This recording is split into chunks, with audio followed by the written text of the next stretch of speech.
Pick IPL আর peak IPL এর ending ধীরে ধীরে কিন্তু আসছে পিক হিসাবেই। কারণ আজকে Kolkata Knight Riders versus Mumbai ইন্ডিয়ান্সের যে ম্যাচটা ছিল ইডেন গার্ডেন্সে, সেটা কিন্তু কলকাতার জন্য মরণবাচন ম্যাচ ছিল এবং প্রত্যেকটাই মরণবাচন ম্যাচ।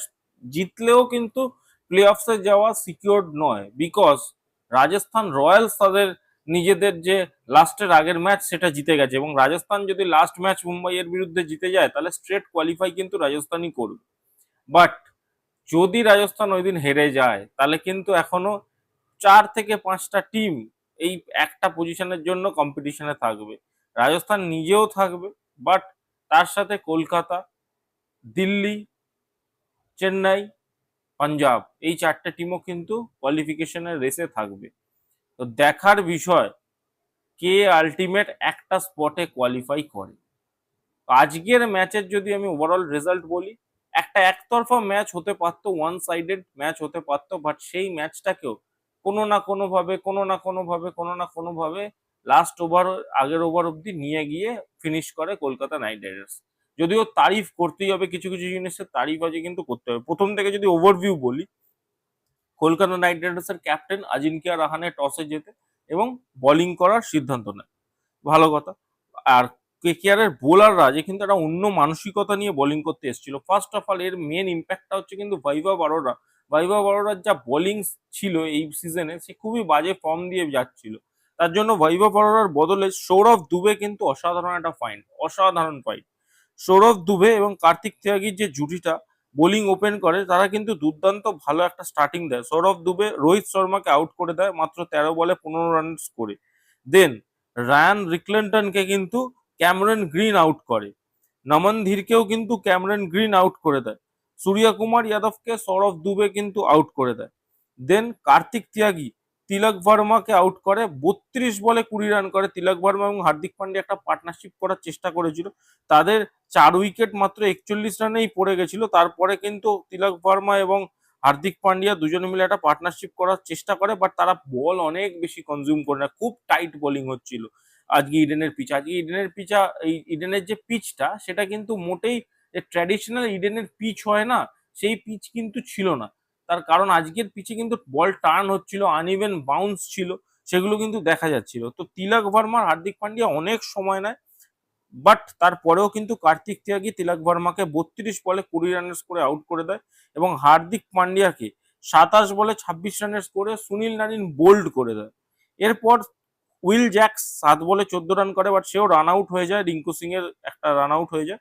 দেন করবিন বস শুধুমাত্র একটা পজিটিভ নাম মুম্বাই ইন্ডিয়ান্সের যে টোটাল লাইন আপে, যে 18 বলে 32 রান করে, 3টে 4 2টো 6, এবং দীপক চাহারও লাস্টে কার্তিক ত্যাগীর শিকার হয়। বাট ওভারঅল মুম্বাই ইন্ডিয়ান্স 147 রানের একটা সম্মানজনক স্কোরে পৌঁছয় এই ম্যাচে। যদিও এই মাঠে একটা সম্মানজনক স্কোর আমরা 160 70 80 এইটা বুঝি সম্মানজনক, জেতার স্কোর নয় তবু, কিন্তু তাও আজকে যে পিচ যেভাবে বিহেভ করছিল সেই জায়গায় দাঁড়িয়ে 147 কিন্তু মোটামুটি একটা রেসপেক্টেড স্কোর আমরা বলতে পারি। সেই জায়গায় কিন্তু পৌঁছে যায় করবিন বসের ইনিংসটার জন্য। কেকেআর এর যদি বোলিং বলি, সৌরভ দুবে কোথায় ছিল সত্যি বলছি, কেকেআর ম্যানেজমেন্টকে মাঝে মাঝে মনে হয় এইরকম প্লেয়ার তোমরা বেঞ্চে বসিয়ে রাখো, এইরকম প্লেয়ারকে প্লেইং ইলেভেনে খেলানো যায় না। সৌরভ দুবে আপনি ভাবুন, বৈভব অরোরা এত বাজে ফর্ম নিয়ে কন্টিনিউয়াস খেলছিল, তার জায়গায় সৌরভ দুবেকে যদি আগে খেলানো যেত না, তাহলে কিন্তু এই টোটাল যে কেকেআর এর আজকে স্থিতিটা তৈরি হয়েছে সেটা কিন্তু হতোই না। সৌরভ দুবে দুর্দান্ত ইম্প্যাক্ট, মানে যেখানে মাথিসা পাথিরানা গত ম্যাচে কয়েকটা মাত্র বল করে ইঞ্জুরি হয়ে যায়, সে অ্যাভেলেবেলই হয় না আজকের ম্যাচে, বাট সৌরভ দুবে কিন্তু তার জায়গাটা পূরণ করে, 4 ওভারে 34 রান দেয়, 2 উইকেট নেয়। ক্যামেরন গ্রিন 3 ওভারে 23 রান দিয়ে 2 উইকেট নেয়, অসাধারণ। ক্যামেরন গ্রিনও কিন্তু আজ অসাধারণ বোলিং করেছে। কার্তিক ত্যাগী 4 ওভারে 37 রান দিয়ে 2 উইকেট নেয় এবং কার্তিক ত্যাগী একটা, আমি বলে দিচ্ছি, আপকামিং সিজনসে কার্তিক ত্যাগী, সৌরভ দুবে এবং হর্ষিত রানা, এই তিনজন পেসারকে যদি কেকেআর ক্যারি ফরওয়ার্ড করতে পারে এবং গ্রুম করতে পারে ঠিকভাবে, তাহলে কিন্তু কেকেআর এর ফিউচারে আর কোনো আমার মনে হয় ফরেন বোলার লাগবে না, অ্যাটলিস্ট ফাস্ট বোলার লাগবে না, যদি ঠিকভাবে এই তিনজনকে গ্রুম করা যায়। কার্তিক ত্যাগী নিজের জায়গাটা পূরণ করে, 4 ওভারে 37 রান দিয়ে 2 উইকেট নেয়। যাদের নাম, মানে যার নামটা আমি কি বলবো, মানে একটা লিভিং লেজেন্ডের নাম আমি প্রত্যেক ম্যাচে বলছি, সেটা হচ্ছে সুনীল নারিন। 4 ওভারে মাত্র 13 রান, 1 উইকেট। ইকোনমি কত? 3.25। হ্যাঁ, এটা টেস্ট ম্যাচের বোলিং ফিগার বলছি না, এটা টি-20 আইপিএল এর ফিগার বলছি, ইডেন গার্ডেন্স এর ফিগার বলছি। 4 ওভারে 13 রান দিয়ে 1 উইকেট, 3.25 এর ইকোনমি। মানে হ্যাটস অফ সুনীল নারিনকে। বরুণ চক্রবর্তীও নিজের জায়গাটা করে, যদিও সে উইকেটলেস যায়, বাট তা হলেও টাইট বোলিং করে। 4 ওভারে 28 রান দেয় মাত্র 7 এর ইকোনমিতে, এবং অনুকূল রয়ও 1 ওভার বোলিং করে, সে 1 ওভারে মাত্র 6 রান দেয়, এবং মুম্বাই ইন্ডিয়ান্স কোনো মতে পৌঁছয় 147 রানে। এবার এখানে একটা ক্যাচ আছে, আজকে একটা ক্যাচ ধরতে গিয়ে আঙ্গরকিশ রঘুবংশী ইনজিওর্ড হয়ে যায়, এবং আঙ্গরকিশ রঘুবংশী একটা কনকাশন টাইপের ছিল, ইনজুরি ছিল। এবার যা খেলা দেখে বুঝলাম যে কনকাশন যদি সাবস্টিটিউট নেয় কোনো টিম, তাহলে সেই যে প্লেয়ারটার এগেনস্টে সাবস্টিটিউট নেওয়া হলো, সেই প্লেয়ারটা কিন্তু 7টা ম্যাচ আনঅ্যাভেলেবেল হয়ে যায়। এবার এই ম্যাচে স্কোর কম হয়েছিল, এই ম্যাচটা ইজিলি চেজেবল রান ছিল, বাট তাও কিন্তু Kolkata Knight Riders substitute announce করে দেয় তেজস্বী দাহিয়াকে। তেজস্বী দাহিয়া কিন্তু লাস্টে ব্যাটিং করতেও আসে। তবে এইটা যদি সত্যি হয়, আমি যেটা জানলাম, যে যদি 7 দিন আনঅ্যাভেলেবেল থাকে, তাহলে কিন্তু কেকেআর অনেক বড় ফাঁসতে চলেছে। বিকজ উইদাউট রঘুবংশী আমি জানি না প্রত্যেক ম্যাচ কিভাবে বেরোবে। এইরকম স্কোরে আটকানো প্রত্যেকটা টিমকে কিন্তু সম্ভব হবে না। কেকেআর এর যখন ব্যাটিং আসে, রঘুবংশী আনঅ্যাভেলেবেল, বিকজ সে কনকাশনের জন্য মাঠ ছেড়ে বেরিয়ে যায়। রাহানে আর ফিন অ্যালেন ওপেন করতে আসে। ফিন অ্যালেন আজকে মাত্র 5 বলে 8 রান করেই আউট হয়ে যায়, এবং নাম্বার 3-এ রঘুবংশী যেহেতু আনঅ্যাভেলেবেল, তাই মনীষ পান্ডেকে নিয়ে আসা হয়, তার ফেভারিট জায়গা নাম্বার 3। এবং মনীষ পান্ডে আর অজিঙ্ক্য রাহানে একটা ছোট্ট পার্টনারশিপ করে, বাট অজিঙ্ক্য রাহানে 48 রানে আউট হয়ে যায়। 48 রানের স্কোরে, যখন টিমের স্কোর 48, তখন কিন্তু অজিঙ্ক্য রাহানে মাত্র 17 বলে 21 রান করে 123 স্ট্রাইক রেটে সে আউট হয়ে যায়, এবং করবিন বসের শিকার হয়। দেন ক্যামেরন গ্রিন নামে, এবং ক্যামেরন গ্রিনকেও কিন্তু করবিন বস আউট করে দেয়। মাত্র 8 বলে 4 রানের স্কোরে ক্যামেরন গ্রিন আউট হয়ে যায়। বাট দেন মনীষ পান্ডে আর রহমান পল কিন্তু খেলাটাকে অ্যাবসলিউটলি সিল করে দেওয়ার চেষ্টা করে।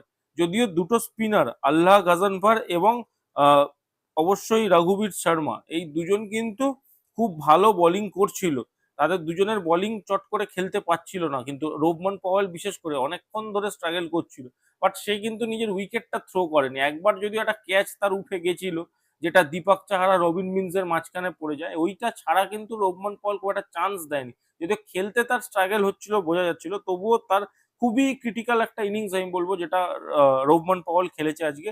30 বলে 40 রান করে, এবং মনীষ পান্ডে কিন্তু 33 বলে 45 রান করে।